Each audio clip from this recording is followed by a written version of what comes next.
Technical debt, bad code or a business disconnect. In this video, I'm going to run through what technical debt is, a bit of an explanation of what causes it, and some things you can do to avoid it in the future. As businesses expand and grow their software stack, they'll find that it becomes more complex, more bugs get introduced, and technical debt forms. In this video, I want to address more around what technical debt is, as well as some things you can potentially do to reduce technical debt going forward. I'm going to break these down into 4 key areas. What is technical debt? The origin of technical debt, the factors that play into technical debt, and finally, some things you can do to reduce technical debt in your projects. I'm Matt Grace, Managing Director of Flying Donkey. Let's get into it. All right, what is technical debt? The common term associated with technical debt is the cost of reworking something where a short-term solution was taken rather than planning for a longer-term goal. While this may sound pretty clear-cut, there are a lot of examples of technical debt that don't fall into this decision. Sure, when a software developer is trying to develop something, there is sometimes a need or a goal to release that feature as soon as possible. And they've got certain standards or certain features they need to hit in order to achieve that. So they're going to solve it for the problem they have in front of them. But this design may cause issues further down the road when certain things change or larger things happen. And this essentially is going to be technical debt. While at the same time, another large piece of technical debt is upgrade and security.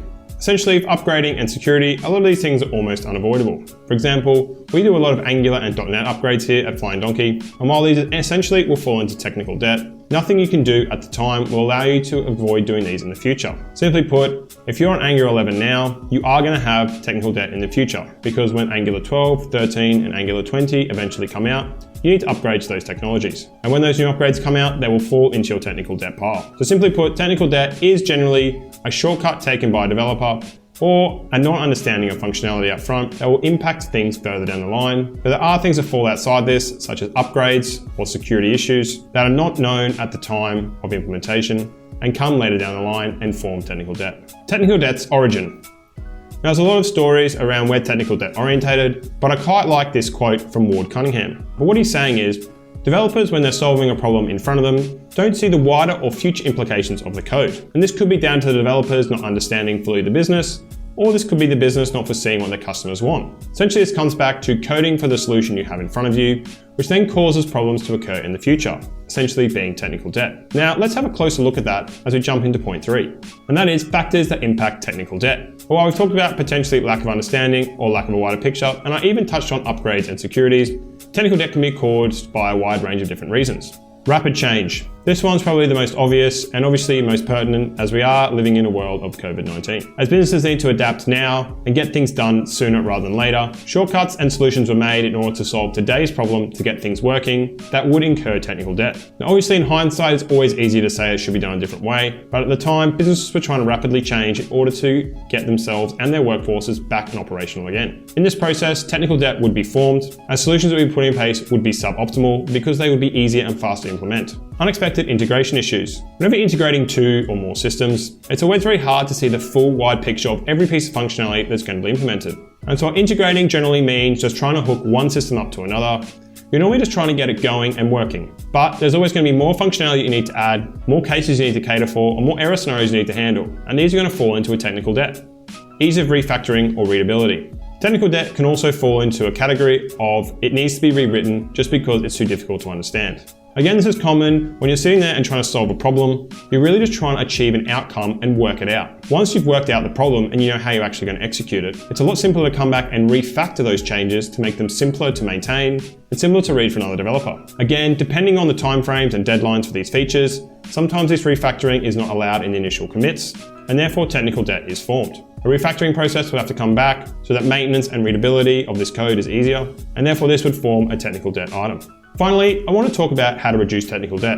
Now, I don't want to get your hopes up and say that I'm going to give you a silver bullet that will solve all of your technical debt problems, because I simply won't be able to do that. But I can at least give you some guiding principles on how to help to try and make sure that some of these technical debt items aren't solved in the future. For example, I can't give you any help on how to solve upgrades of codes. unfortunately, they're going to have to happen and you're going to have to plan for them. What I can assist with is the initial ones without the developers knowing the full picture, and that is increased planning. When you're describing a feature, it's important to understand that you are going to expand on this feature into the future. There is a tipping point here, and one of my key goals and one of our core values of Flying Donkey is to keep things small. So this walks a very fine line. But in increased planning, what you need to do is make sure that you look at the feature that you're building and see where it might go into the future, and try and make some difficult but complex architectural assumptions around how this feature will build out into the future. Now, there's no point building a 6-lane highway when a 1-lane road is perfectly acceptable, but you might be able to put some groundwork in place that means that there's no trees nearby or there's nothing around you that you can keep going in the future. Maybe, for example, rather than simply putting a field into a SQL database and using that as a queue system, you implement a queue in one of the cloud providers to enable you to scale into the future. Adding a queue into the architecture does make it slightly more complex,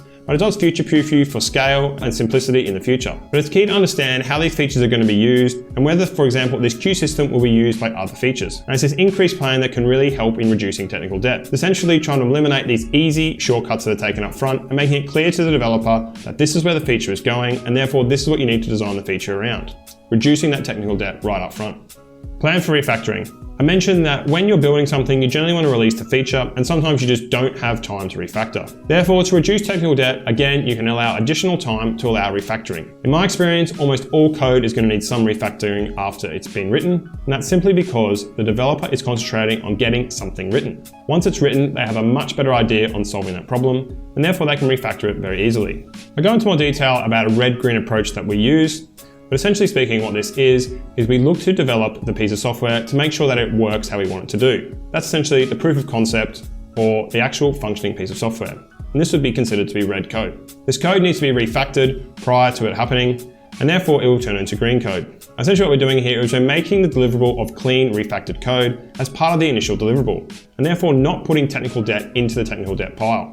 Again, this sounds fairly straightforward. It's going to give you more time to be able to refactor, make cleaner code and more maintainable code. Technical debt just sits in a pile and you just never seem to have time to get to it. But the best solution really is not to create technical debt in the first place, and that can be achieved by a bit of extra planning, a bit of extra time, and a bit of extra care in refactoring your code.